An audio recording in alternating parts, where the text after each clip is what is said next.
Welcome to Collecting with Confidence, Art Investment Essentials, the Wellspire Advisors video series designed to help art collectors and investors navigate the complexities of art collecting and investment. In this video series, we'll break down key topics like art valuation, estate planning, and market dynamics with expert guests. And now, here's your host, Oliver Pursche. Well, welcome back. This is our third installment of Collecting with Confidence, Art Investing Essentials, the Wellspire Advisors video series that is designed to help investors and collectors alike navigate this important asset class. I'm your host, Oliver Pursche, and I'm joined today by Ann Lydecker. Ann is a longtime friend. She was at Christie's for many, many years and is now the executive director at Metropolitan Art Advisors. Welcome, Ann. Thank you. So art has become and always been an important part of life, but it's become also much more of an investment vehicle and something that has grown in importance for wealthy and complex families' portfolios. Tell us a little bit how Metropolitan Advisors and you kind of assist and work with these families. Well, I'm often approached by friends and family who say, sometimes they'll call me from a gallery in Aspen after a glass of champagne, help me, I think I want to buy this work of art. And one of my favorite things to do is have them slow down a little bit and say, give me 3 days and let me see if I can find that work of art for you, or, for a better price, or from another source. Yeah. But I love working with designers. I work with families, I work with friends, I work with corporations. It's very fun for me. Great. So one of the things that obviously comes to mind, as you just mentioned, telling people to slow down, be patient, avoid the impulse buy, right? Mm-hmm. But art pieces tend to be unique. Unless you get into kind of, lithographs or reprints. But for original pieces of art, it seems to me that, the market is kind of fictitious in the sense that the value is to a certain extent, set by supply and demand, but also, set by gallery owners and the artists kind of arbitrarily. Can you talk about that a little bit and the things that you look for as an expert to help people avoid kind of overpaying for art? Sure. So I think that there's a few things happening. It depends on what type of art they want to buy. And if this is the things that the value, what drives the price of art is a combination of tangible and intangible factors. And they include the artist's reputation, rarity, quality, beauty, provenance, market trends, and even emotional and cultural value. But the main drivers include, for example, the artist's reputation and career trajectory. Are they in museum shows? Do they have gallery representation? And if they do, they can command higher prices. And that the reason is that they're becoming increasingly highly marketed. And marketing is really everything for artists. And the more marketed they are, the more in demand they become. And the more in demand they become, the higher the prices. So potentially when you talk about, so let's say I was a client of yours and I called you up after a couple of martinis and said, oh my God, Ann, I want to buy this. And you tell me, slow down, you knucklehead. We're not doing impulse buying today. And you suggested I wait a few days. What are you doing in those few days in terms of looking for alternates or negotiating with that gallery owner or artist that is so important for somebody who's building a collection or looking at just an investment piece? Well, you want to, it depends. If it's a blue chip art and a reputable gallery, then I would probably say just go ahead and do it. And especially if it's a one of a kind painting, for example. But if it's a print, then sometimes I have resources. If you're in the art world long enough, you know where the bodies are buried, and you can help your clients get better deals through different sources, sometimes wholesale versus retail. And then you also want to guide the client to take a look at the medium, the materials, the size, the subject matter, the period. And when you look at the lifetime of a client's of an artist's work, which of those 10 years were the best 10 years of those clients' works of art, and of those works, which are the best pieces. And so you want to, and then you also want to look at the provenance of the piece. Again, museum or prestigious gallery exhibitions. If there's any kind of art restitution or scandal history, you want to stay away from that. Market demand and scarcity is a big thing right now. I was reached out to from an old friend who is the CEO of a Silicon Valley company, and he said, he gave me a 4-page list of art that he's collecting, and he said that the ones that he really wants are the ones that there's a wait list. And that's what a lot of galleries have now for artists that get picked up by someone famous, then all their friends want to buy that artist, or they're represented by a gallery that and they're just selling out, and so the artist can't make them fast enough, so often there's a wait list. Interesting. So that type of marketing and that type of demand, I suspect, leads to some nefarious practices, including fraud, copies, fakes, whatever else. Have you witnessed that happen? And if so, kind of how do you help navigate that? Well, what's interesting is, so there's the common types of art fraud. There's forgeries. There's a lot attributed to Basquiat's and Rothko's, and misattributions.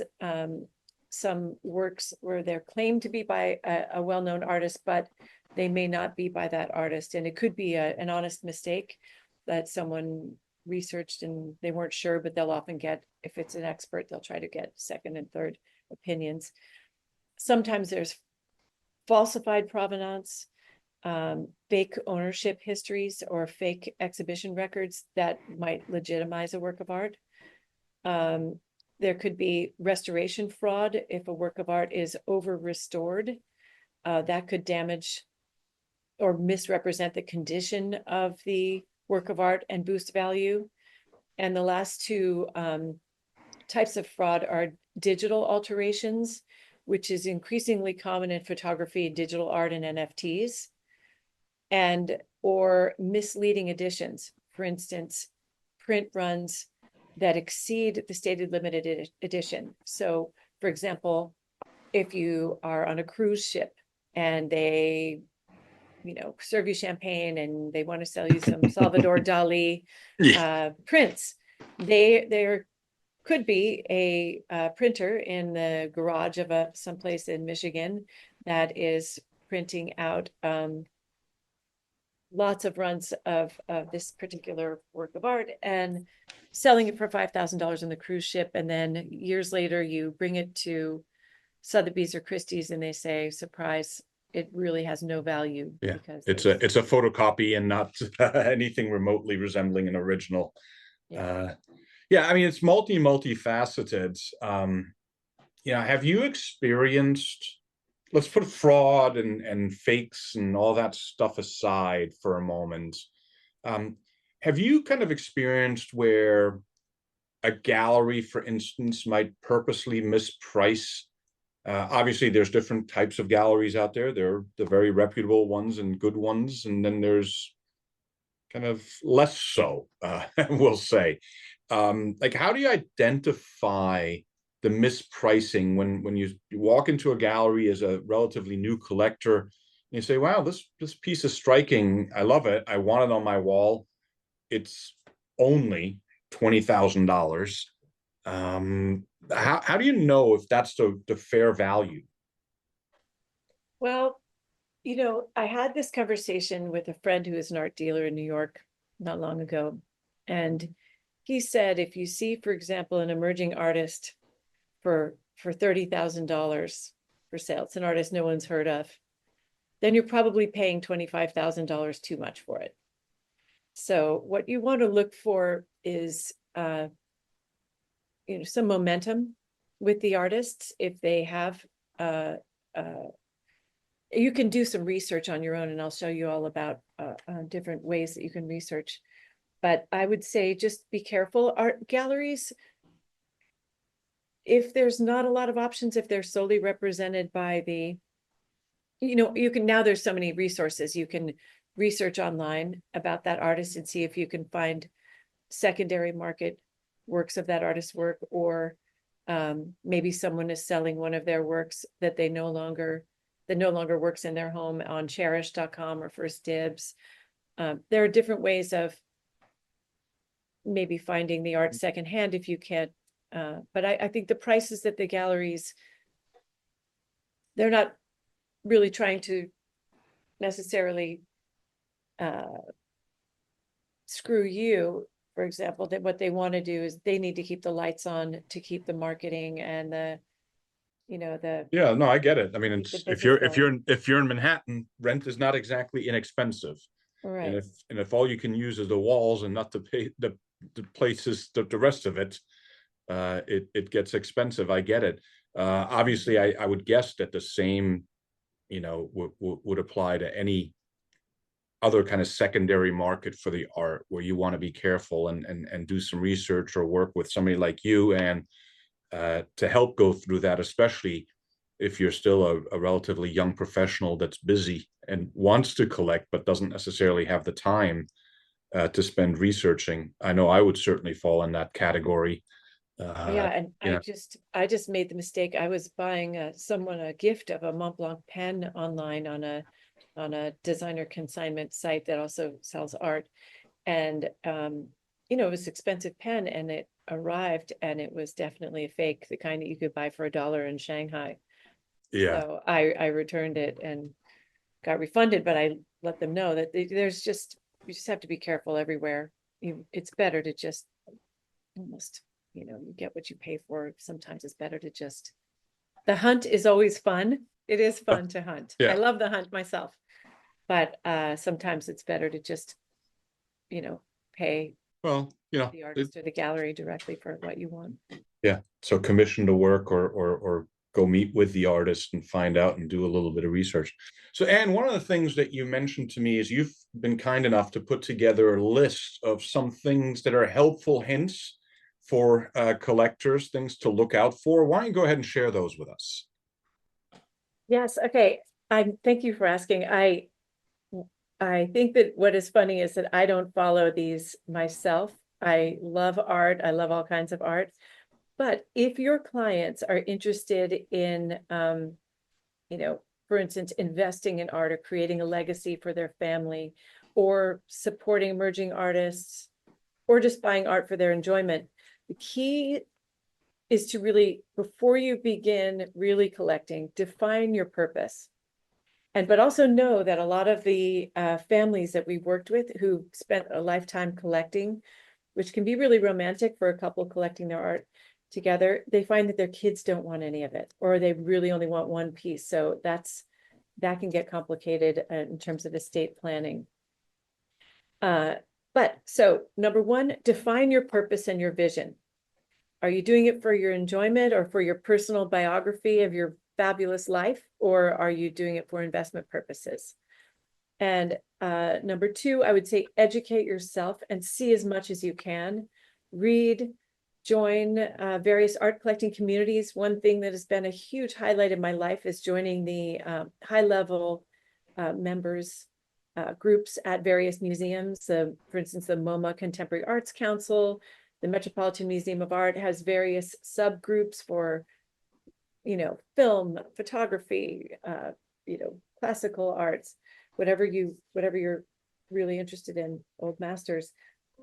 And the more and art collecting, what I love about it is you're a lifelong student. You're always learning, and there's so much to do, and there's a big opportunity to travel around the world and go to art fairs around the world and really go deep on what you love. Research, spend a lot of research. There's so many great online resources now. Now there's something that a lot of museums are participating in. It's called open access, where you can get free research and really delve deep into which category you're interested in learning more about. You want to start smart. I would say one great way to get in is through collecting prints. And for those of you who are listening to this who are in the Fairfield County area, for example, I recently discovered the Center for Contemporary Printmaking in Norwalk, and they have museum quality artists that are in the Met who will come up and make prints there and sell them for sometimes $500.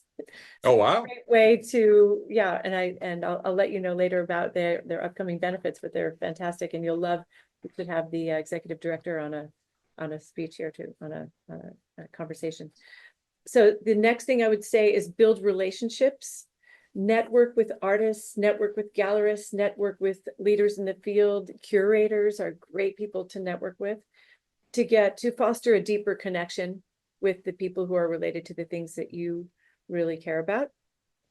I would say leverage technology. There's so many great resources now online to help you, and also if you're unable to travel because of time constraints, for example, there are amazing videos of collectors and artists in making art in their studios, various platforms, virtual reality tours. It's amazing and only getting better. I would say definitely be strategic and be patient. Focus on quality and wait to get the quality. There's a really great interview you can listen to, Glenn Furman, talking about his journey starting to collect art when he had no money at all. And he made the decision to only collect quality in case he lost his job. That even though he bought smaller artworks of high quality artists, that if he ever needed to sell them, he knew they would have a high resale value. Anyway, stay focused amid a vast market, and it's only getting bigger. These are really the golden years in the art world, and I think it's so exciting. I know that Christie's and Sotheby's mantra is quality, rarity, and beauty. So trust your taste and don't buy because of hype. Buy because you love it. That's important. And we heard that from Ruth as well. Ruth Manis, your friend and my friend, who joined us for the first episode of Art Inspired. This has been great. Thank you so much, Ann. Very informative. Look forward to having you back for a future episode. Thank you so much. Thank you. Have a great afternoon. Thanks for listening or watching this video of Collecting with Confidence, Art Investment Essentials, presented by Wellspire Advisors. If you have any feedback or questions, including suggestions for future topics and guests, reach out to us directly or send us an email to clientrelations@wealthspire.com.